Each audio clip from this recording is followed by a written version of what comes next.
Hello, everyone, and welcome to another episode of Common Sense with Dr. Ben Carson. I'm your host, Ben Carson. Delighted to have you here with us today. We have a terrific guest for you, licensed marriage and family therapist, an outspoken advocate for victims of gender medicine, Stephanie Winn.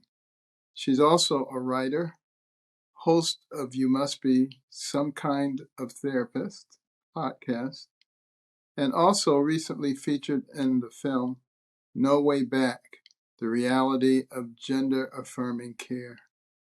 And she shares a vast amount of knowledge in her writings in that film and has had a real impact on our society. She's well respected in her field and has her own therapy practice called Real Talk Therapy. We don't get a lot of real talk these days, and we certainly don't get a whole lot of common sense. So, Stephanie, it's wonderful to have you with us. Welcome, and thank you for joining us. Thank you for having me, Dr. Carson. It's great to be here. Now, can you tell us a little bit about your journey from childhood to becoming a therapist? Gosh, well, let me just give you the important pieces. So I graduated from my master's in counseling program in 2013. So I've been in the field for 10 years. During that time, like most licensed therapists, I went through the internship process. So I worked in, community mental health, more intensive settings, as well as general sort of anxiety, depression, couples counseling, things Mm. like that. I've been in private practice for 3 years. And because of when I entered the field, I've had the opportunity of witnessing that exponential rise in youth presenting with gender related distress. And I was trained in the approach that they call gender affirming care, which really isn't a model of psychotherapy at all. It's Mm. sort of antithetical to therapy because it's about not asking questions and not trying to understand the root cause of the distress, but instead sort of slapping this band-aid and saying you must agree with your patient, anything else is bigotry, and then you must usher them along this medical pathway. So when I was first trained in this model, I assumed that although it felt counterintuitive, these trainers must know something that I didn't know. So I sort of, took it with an open mind. But I found that every time that I approached a situation that way in my clinical practice, I never really felt like we were addressing the root cause of the problem. And it seemed like there were these other issues being overshadowed. But I'd never heard of detransitioners. I'd never heard of transition regret. So again, I continued to assume they must know something I don't know until I started to learn about detransitioners in 2020. And that really changed everything because it showed me the other side of the story. And I started to learn that these people had been harmed, including by therapists like myself. Fortunately, I never did that next level of training where I actually endorsed medicalization and wrote letters to encourage it. I never did that. But when I started realizing what this approach to therapy was doing to people years down the line when they faced regret and harm, it sort of validated that quiet part of my intuition that said there's something off about this. And so I started doing my research, talking to detransitioners, and as soon as I put myself out there on Twitter and blogging and podcasting, parents from around the world started reaching out to me, desperate for help. So I've learned a lot through talking to parents, and now they make up a significant portion of my clinical practice. Well, let me take one step back for the sake of our audience. What exactly is a marriage and family therapist? Sure. It's the most common therapy license in California, which is where I began my journey, although now I'm in Oregon. So I transferred during my internship phase, where the most common license here is licensed professional counselor. But a marriage and family therapist is a therapist who is capable of working with individuals, families, couples, and children. And specifically, we're trained to think in a systemic way, right? So if one person in a family is presenting with some form of distress, we consider that person the identified patient, and sometimes they're sort of the maybe the most sensitive person or the canary in the coal mine of the family, or they're the scapegoat. And so we look at what is this indicating in terms of the whole family system. And I think that this gender issue requires more of that kind of systemic view because it's rarely just one thing. Sometimes an individual is expressing distress that has many causes, including unaddressed issues in the people around them. Right. Now, uh, the film No Way Back was scheduled to be seen, I think, June the 21st, and AMC decided to cave to the pressure and not to show it. Why? Why are they afraid of films like that? Well, the filmmakers want to acknowledge that AMC did their best, and we can't imagine what it's like to be receiving hundreds of calls a day and, thousands of people signing a petition. We really hold the QT project accountable for putting that pressure on AMC. But we think that this film is considered dangerous to those who are very attached to ideas that don't have a scientific basis. This film digests facts and medical evidence to expose a scandal that's harming people in a way that's difficult to refute. And honestly, it takes a very compassionate lens. It's made from liberal filmmakers who are supportive of lesbian, gay, and bisexual rights.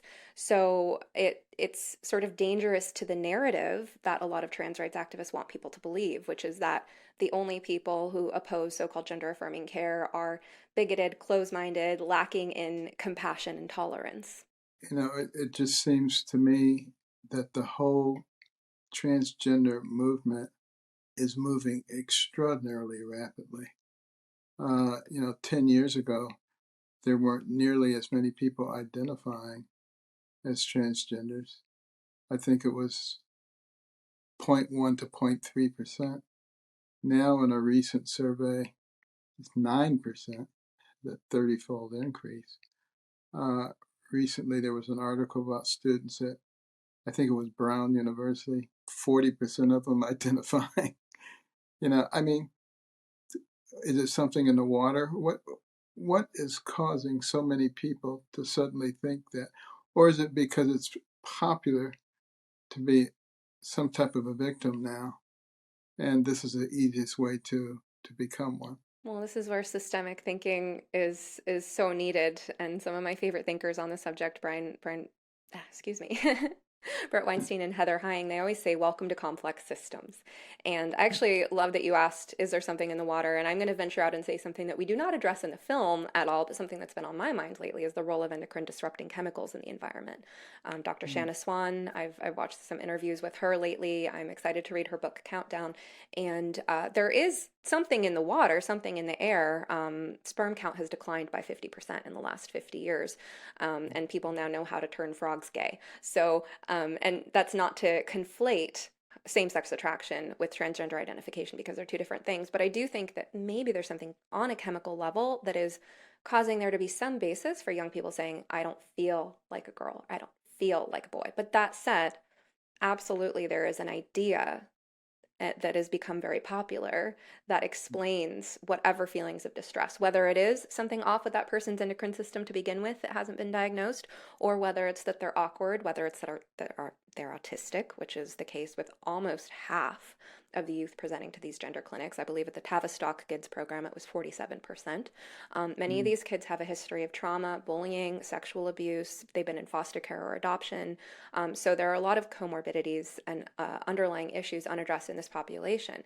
And growing up with that kind of difficulty can cause a lot of shame and helplessness. So it's very appealing to have a group come in and present you with a narrative. It's not your fault, right? It's not Right. your fault. It's just that you were born in the wrong body. And here, we're going to love you and accept you and affirm you. You have instant friends and family and popularity. You get protected from bullies. Maybe you were bullied, you were little. Nobody said anything. Nobody did anything to protect you. But now, we're going to fight to protect you. So it's very appealing to have this narrative and this way of fitting in. And if you listen to the way young people are talking, which I hear all the time through their parents mostly, Mm. it's evident that it's not cool. It's not even socially acceptable in many places to just be an ordinary, especially if you're white, right? Like a white middle class straight kid, right? Then you're responsible for all the oppression of your Everything. ancestors. And so who wouldn't want to take refuge in that, like you're saying, that sort of victim class narrative that says,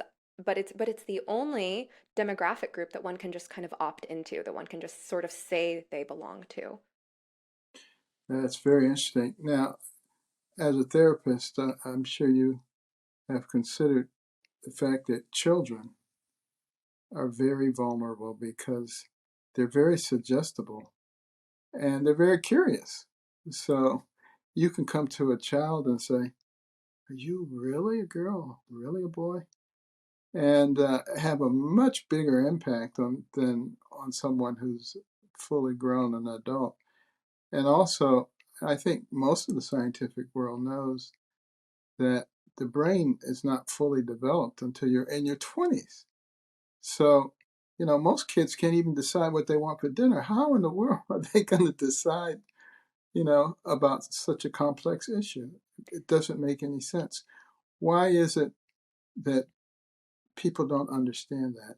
What, particularly in the scientific community, what is causing them this herd mentality to just get behind this and to throw away all the science that they've ever learned?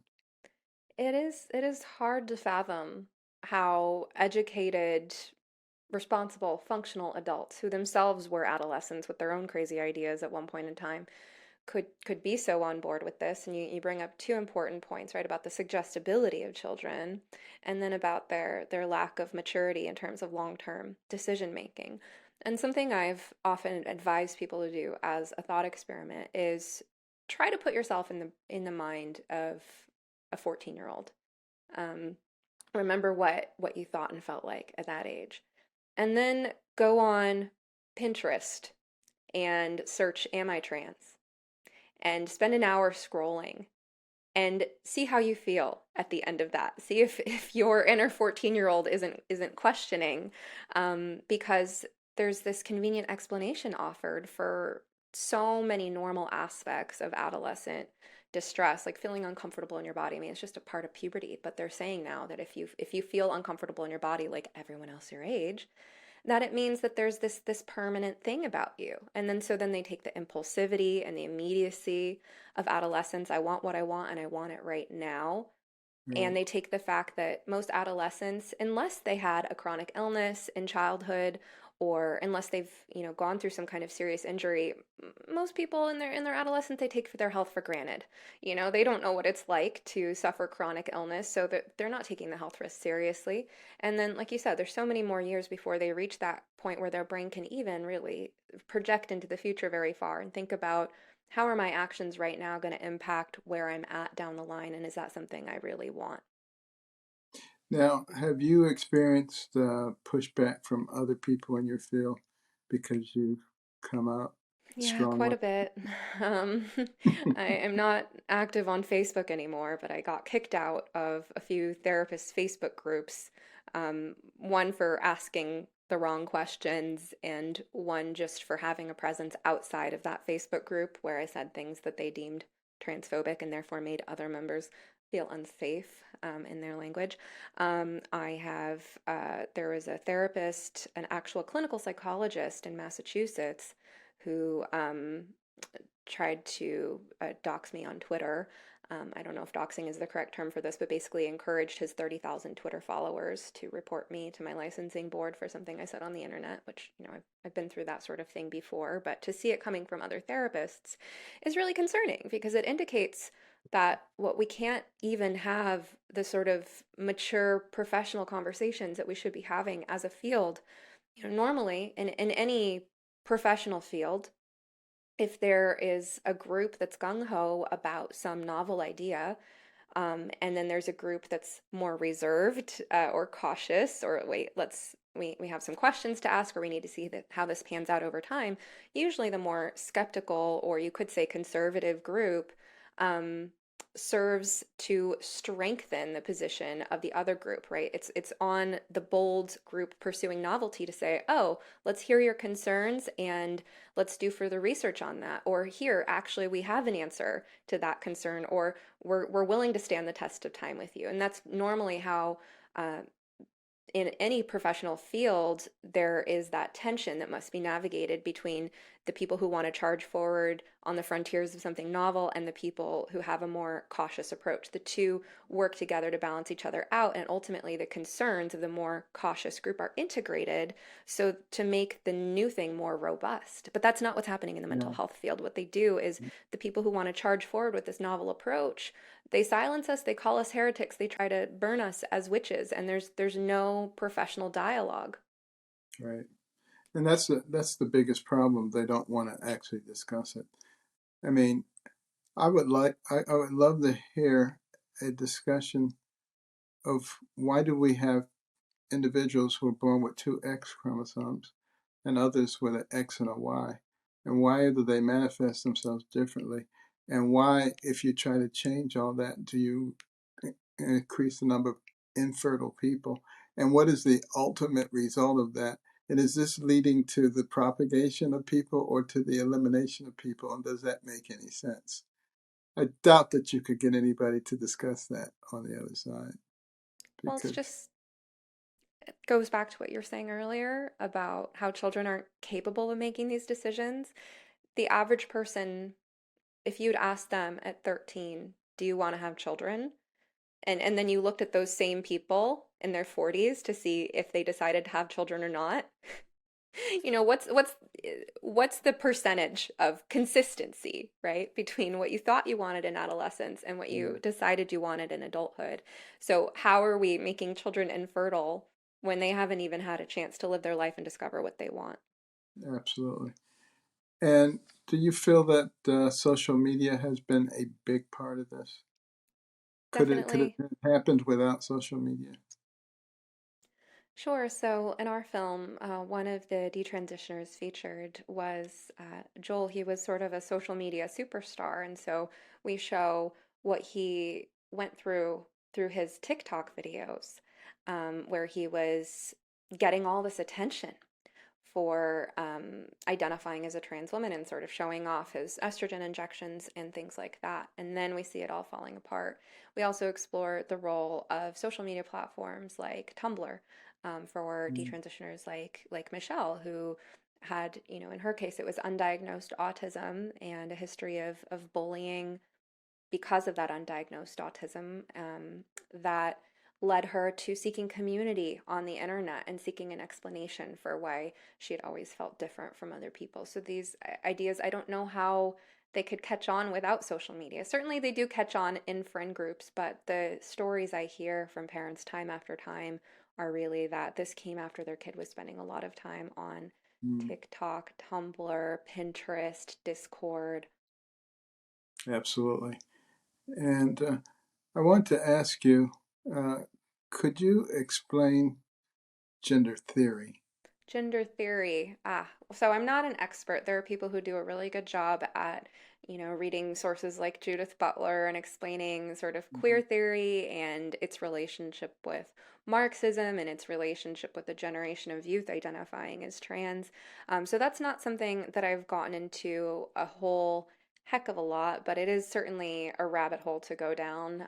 I like to focus on how it's impacted my field, counseling, where we have this idea of gender affirming care that pervades both the counseling and the medical fields.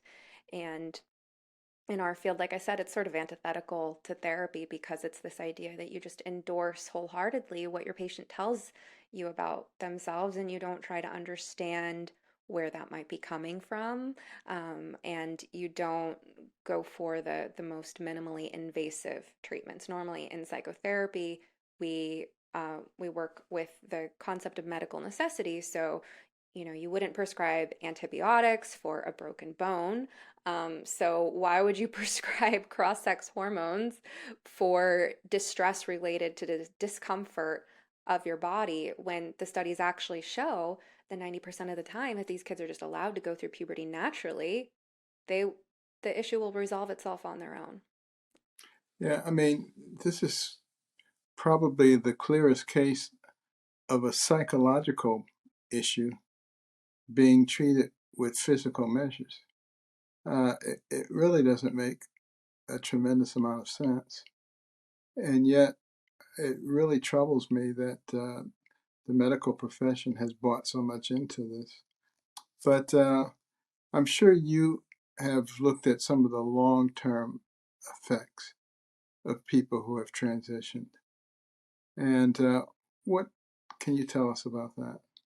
It's quite worrisome. So in our film, we cite studies showing that mental health and suicide rates are at their worst 7 to 10 years post-transition.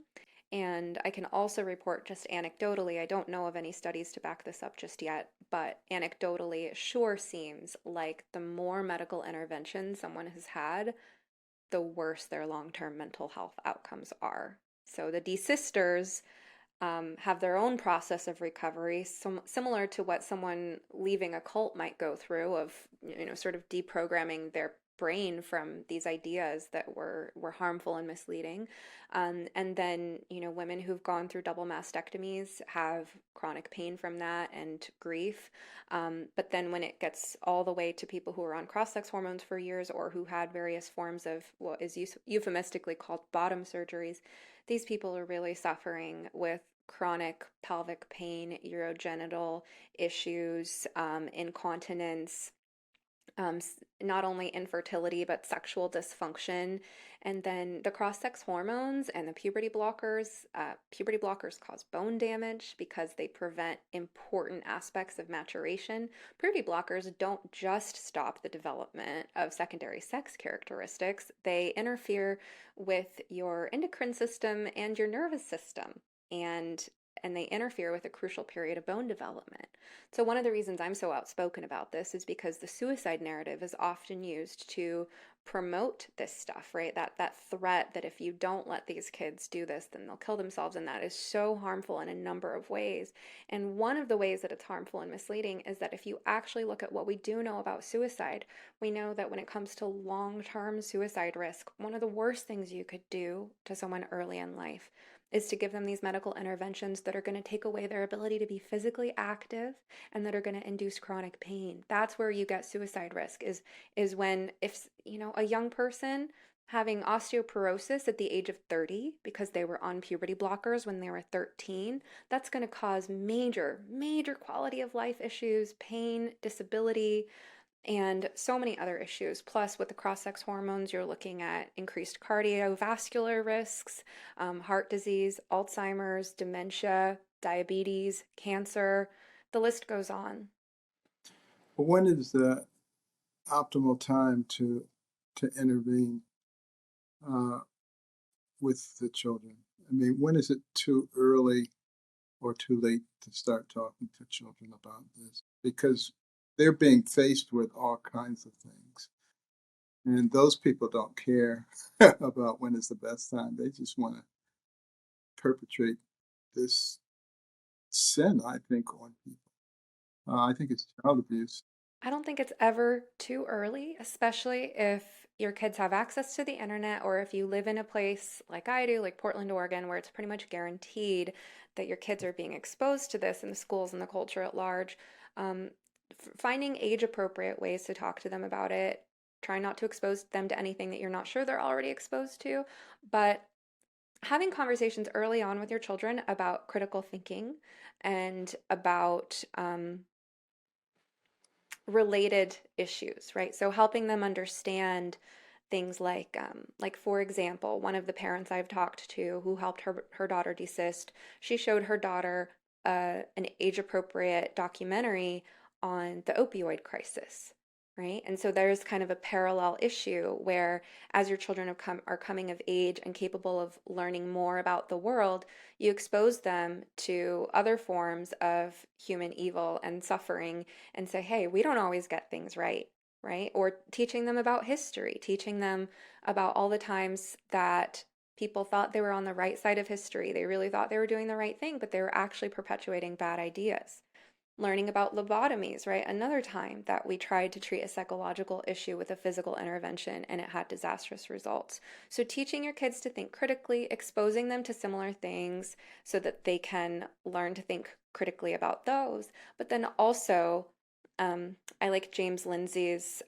He did. I don't know if you ever saw his applying Chinese five elements theory to psychological warfare, but he talks about Earth as a symbol of where you can be strong and rooted.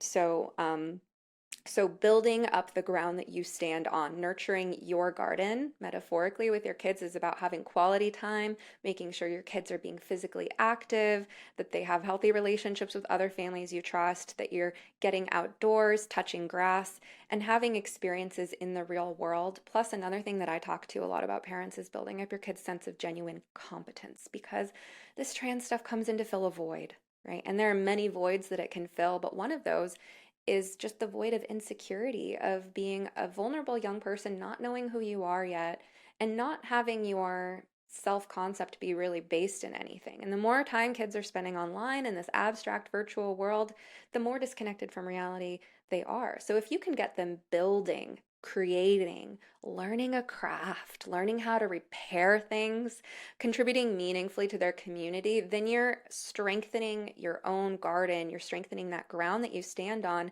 and you're therefore more immune as a family to some idea coming in there and hooking into those psychological vulnerabilities. Absolutely. Well, we've created an environment, a very abnormal environment. My worst nightmare would be to wake up and be a young person today. I'm glad I'm old because there's so many things they're being bombarded with. And the whole concept of family. There's 130 million uh, families in the United States. Only 23.1 traditional nuclear families are left. And, that's where that environment is created, that normal environment where people are fortified and encouraged and given appropriate examples. And now we have so many alternative ways to do things that don't necessarily contribute to a person's uh, well being, that it's probably not all that surprising that we're seeing a lot of things that aren't what we consider normal cropping up, and that's going to be a continued problem. But where can people go to see the movie? Great question. So they can purchase it now for streaming or DVD at nowaybackfilm.com. So soon we will have a 3-day access streaming pass, but right now you can buy permanent streaming access. And also, you can order DVDs. And if your listeners would like 20% off, they can use my promo code, which is Some Therapist. Wonderful. I encourage people to go see that because knowledge is such an important tool. And if you have children or grandchildren or just children that you're around, it's very good for them to have a source of light, someone who actually will stand up and tell them the truth about all things. And one of the things that I love about what you're doing uh, is you're using facts, you're using evidence, you're basing things on what has been already and what is known, as opposed to just spouting off feelings. Basically, it's like saying the transgender movement, I feel like I'm a tree today, and or I feel like I'm a cow today. Or you can't just on the basis of what you feel like change who you are. And what we need to do is be happy with who we are and to develop who we are. As human beings, we have so much potential. Anybody with a normal brain can do almost anything, if you train them the right way. And instead of looking at victimhood, because if you think you're a victim, you are a victim, uh, look at ways to succeed. And I'm sure that's probably something that you managed to get across because I suspect that you treat some of these children who have this gender dysphoria. And when you do that, uh, how often are you able to convince them to move in a different direction before they undergo life changing surgery and drugs? So sadly, I actually had to stop working with minors, and I don't have patients in my psychotherapy practice who are questioning their gender because I'm Googleable. And what people who are already entrenched in these ideas would come to believe is this myth about so-called conversion therapy, right? Which is this idea that if a therapist, I mean, what people get wrong, and it's not written into law like this, thankfully, but if a therapist is trying to help someone with gender dysphoria, examine the root causes of that and alleviate the psychological distress without necessarily agreeing with the identity piece or encouraging the medical piece, um, people who are immersed in gender activist culture believe that that's conversion therapy, right? That that's efforts on the therapist's part to change the person's gender identity. Now, the problem with that is that the gender identity is the source of the distress, right? So, in order for someone to qualify for any diagnosis in the DSM, including gender dysphoria, there has to be psychological distress or some kind of impairment going on in their lives. It's causing them anxiety or it's inhibiting their life, right? So if the sense that my sex and my gender don't line up is the cause of distress, and a therapist is trying to say, let me help you with that distress. And the good news is, we don't have to change a thing about you. We don't have to change your name. We don't have to change your body, right? This is just a way that emotional distress has been projected onto this particular issue. If a therapist tries to do that, the risk is that one of these young people is going to think that that's the therapist trying to change their gender identity, as if that gender identity is this permanent thing about them, and as if it's harmful to question it. So I don't work with these young people, but I do work with their parents. They come to me all the time, and I offer the support and understanding that I can.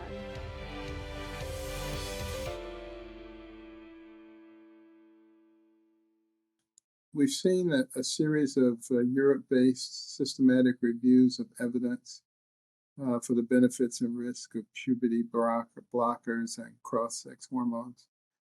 And the benefits are not very clear. They range from unclear to unfavorable. Health authorities in Finland, Sweden, England, they've all concluded that. Why are we not learning from them? Why do we have to go down that same pathway? Well, I happen to be a fan of many aspects of British culture. Some of my favorite musical bands and TV shows come out of that country. So it's my general personal observation that they're always a few years more mature than we are. I've met British 25-year-olds that have the maturity of American 35-year-olds. So I think they're just ahead of us. Um, but yeah, you're absolutely right. So the U.S. has yet to catch up to the developments in Europe. So many people are probably familiar with the UK's Tavistock Kids program, the Gender Identity Development Services, I think, at the Tavistock, and that program has been officially asked to pause after the preliminary CAS report, which was, like you said, a systematic review of the evidence, and it hasn't even been completed, but the preliminary results are not looking good. And these countries are looking at the same data that we're looking at, and they're looking at the flaws in things like the Dutch protocol and how the Dutch protocol has been applied to a completely different population than the Mm-hmm. people in the original Dutch protocol. Um, and some of these countries have socialized healthcare, which makes me think that maybe they're actually thinking about the long-term healthcare costs of these medical interventions and realizing that they're setting themselves up as nations for poverty, right? If Yeah, if they're inducing chronic pain, illness, and debilitation in vulnerable young people who could have grown up to be healthy, absolutely. active members of society. And speaking of cost, I mean, when you look at some of the market benefits in medicine for these transition episodes, you look talking hundreds of millions of dollars. And some of these medical institutions are just making out like bandits. It really makes you wonder sometimes if there's some ulterior motives here and not really caring about the children, but fattening their purses. And that doesn't happen so much in Europe because they have socialized medicine. But here we have a system that can really capitalize tremendously upon procedures. and it's something that people should keep in mind. Now, one thing I want to ask you, I'm sure a lot of people who are listening to this podcast are saying, yes, she's perfectly right and she makes a lot of sense, but what can I do as a concerned citizen? Is there anything that you can suggest for people? So, of course, the first step I'm going to recommend is watch our film at nowaybackfilm.com. Use my promo code SOMETHERAPIST for 20% off.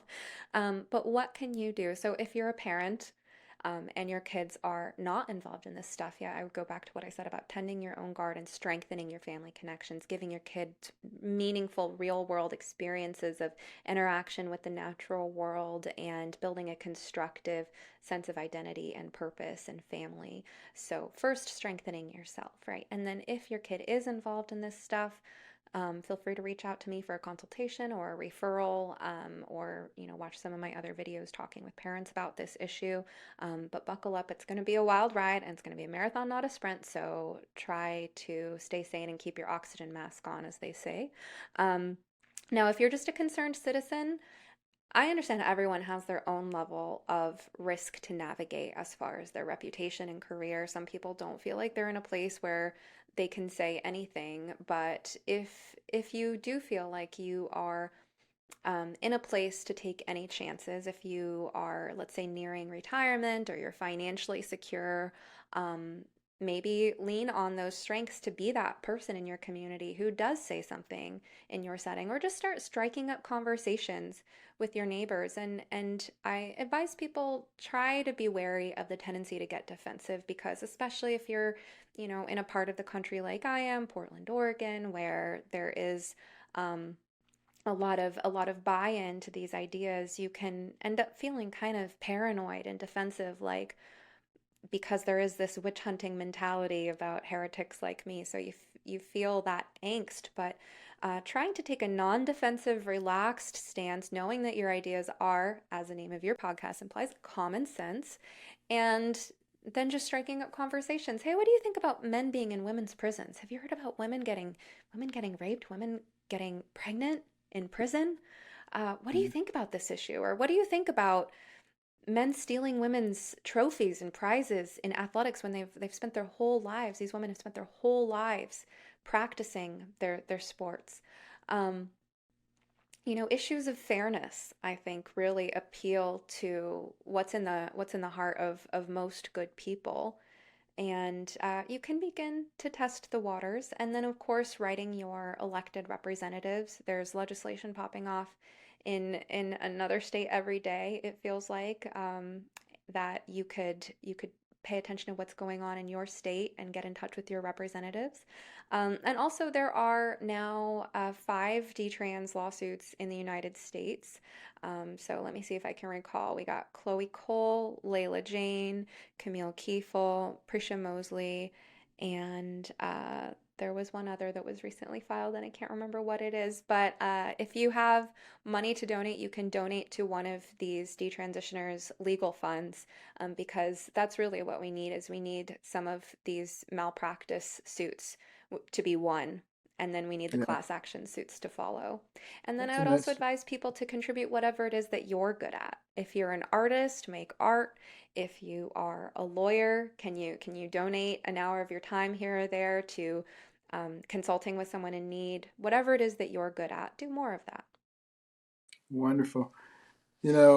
Probably some people listening to you are saying, well, she's just a mega Republican. And of course, that's what she's going to say. Living in Oregon, you're probably not a mega Republican, are No, and I'm sure you and I have our share of political differences. I was you? always very liberal, and now I just consider myself sort of somewhere between moderate and politically homeless. I certainly didn't vote for Trump, and I don't know where you stand on the matter. I really don't like his personality, and I don't like his ethics on a number of issues. Now, do I agree with his stance on this particular issue? Yes, Mm. but this is such a polarizing and dividing issue, and And it that shouldn't be. feels like a deliberate manipulation scheme. It feels like smoke and mirrors to turn this into a left versus right issue, because it is a medical ethics issue. You know, I just listened to your episode that you did about the sound of freedom, and Hmm. you and your guests were making that same point that this is about protecting children. Exactly. And that's the key. And it's something that's so important to the future of America, to recognize that we should be doing things that are for the common good, not for the good of Republicans, not for the good of Democrats, but for the good of us all. And the thing that helped us so much in the beginning of this country, people were from lots of different countries. And in many cases, there were communities where people could barely even communicate with each other because they spoke different languages, but they understood the concept of the common good. And if we can bring that back, I think our best days will still be ahead of us. I want to thank you so much for your courage to stand up on this and to really bring the kind of knowledge to people that will help us to solve this problem. So thank you. May God bless you. Thank you so much for having me, Dr. Carson. It's been a pleasure.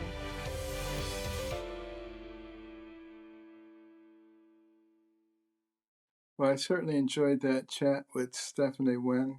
This is a really big issue in our country, and it requires people to be willing to openly discuss pros and cons and ramifications, and not just to shut down the opposition and be intolerant of other people's positions.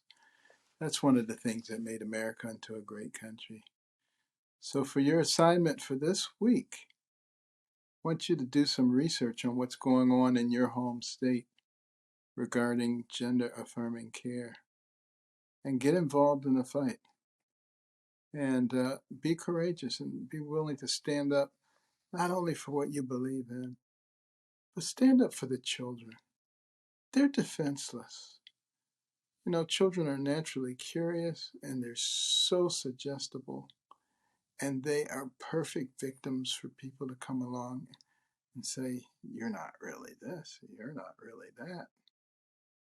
Come on, we have got to protect our children. We can't just leave them out there as vulnerable victims. And that's it for this week. And make sure you subscribe for free Apple Podcasts so that you don't miss any episodes, Spotify, wherever you get your podcast. Make sure you rate us, review us, tell everybody you know about us, because we have got to spread common sense in this country. Common sense has to become common once again. And until next week, not only remember, but treasure the cornerstones: faith, liberty, community, and life. See you next week.